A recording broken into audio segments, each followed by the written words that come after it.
Um recorte da nova pesquisa Genial Quest, divulgada com exclusividade pelo UOL neste sábado, revela como grupos sociais enxergam a prioridade no Brasil dada a pessoas como eles e pessoas diferentes deles nos últimos 20 anos.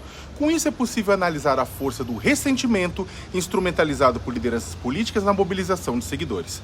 Entre os que votaram em Jair Bolsonaro, do PL, no segundo turno de 2022, 43% acreditam que pessoas como eles passaram a ter menor importância no Brasil nos últimos 20 anos. 42% dizem que nada mudou sobre isso e apenas 9% afirmam que tiveram mais importância. Enquanto isso, 63% dos que votaram em Lula avaliam que pessoas como eles passaram a ter mais importância, 23% nem mais nem menos e apenas 10% creem que tiveram menos importância. Entre os que não votaram em ninguém, abstenção, brancos e nulos, o resultado se assemelha à distribuição normal de opinião numa sociedade, ou seja, 25% acham que tiveram mais importância, 43% que isso se manteve estável e 23% que passaram a ter menos importância. A margem de erro da pesquisa é de 2,2 pontos para mais ou para menos. Nas últimas 2 décadas, uma série de garantias previstas na Constituição Federal de 88 saíram do papel. É claro, outras tantas não. O que significou a efetivação de direitos para grupos historicamente marginalizados ou invisibilizados, como mulheres, negros, população LGBTQIA+. Isso pode ser percebido pela pesquisa. Entre os que têm apenas o ensino fundamental, 42% afirmam que pessoas como eles passaram a ter mais importância, frente a 32% entre os que têm ensino médio e ensino superior. E entre os que têm renda familiar de até 2 salários mínimos, 45% creem que passaram a ter mais importância, diante de 30% entre quem ganha de 2 a 5 mensais e 32% de quem ganha mais de 5. Já entre os que se identificam como pretos, 44% dizem que passaram a ter mais importância na sociedade, taxa que cai para 38% entre pardos e 32% entre brancos. Mas a quantidade de mulheres que acredita que passou a ter mais importância, 35% está empatada na margem de erro com a de homens, 37% que dizem a mesma coisa.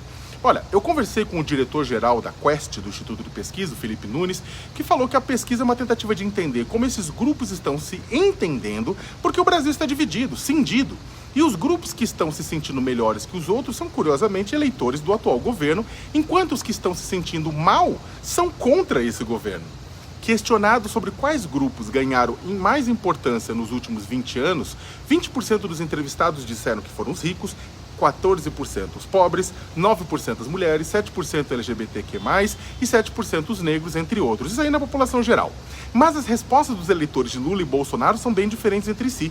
Para os que votaram no atual presidente, os 5 grupos que ganharam mais importância foram em ordem: pobres, 20%, ricos, 14%, mulheres, 10%, negros, 7%, população LGBTQ, 4%.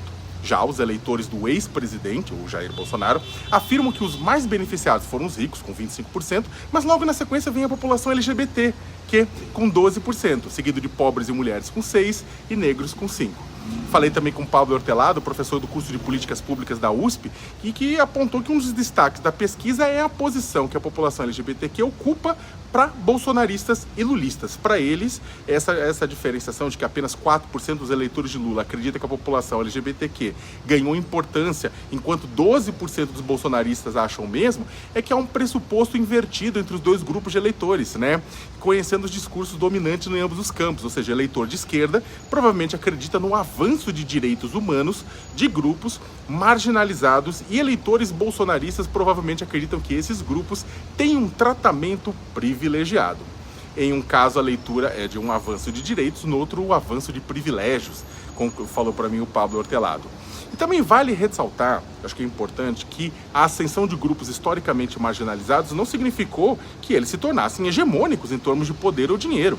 Mesmo assim, essa ascensão de pobres, negros, mulheres, LGBTQ, em direitos, incomodou os que perderam um pouco os privilégios, o que pode ser constatado com frases icônicas como "esse aeroporto está parecendo uma rodoviária". O Felipe Nunes explica que o grande tema da pesquisa é exatamente o ressentimento e que é impressionante perceber que alguns grupos olham para os outros de forma ressentida, pois esses cresceram mais que ele. E esse tipo de ressentimento tem sido estudado no mundo inteiro como um grande gatilho para a criação de valores autoritários. Por fim, Apesar de terem saltado em número de templos e de fiéis no Brasil, os evangélicos acreditam que sua importância foi, veja só, reduzida, segundo a pesquisa. Entre os que fazem parte do grupo, 30% dizem acreditar que perderam importância nas últimas 2 décadas, 37% que se mantiveram e 26% que passaram a ter mais importância. Para efeito de comparação, 41% dos católicos afirmam que passaram a ter mais importância, 31% que nada mudou e 22% que tiveram menos importância. Qual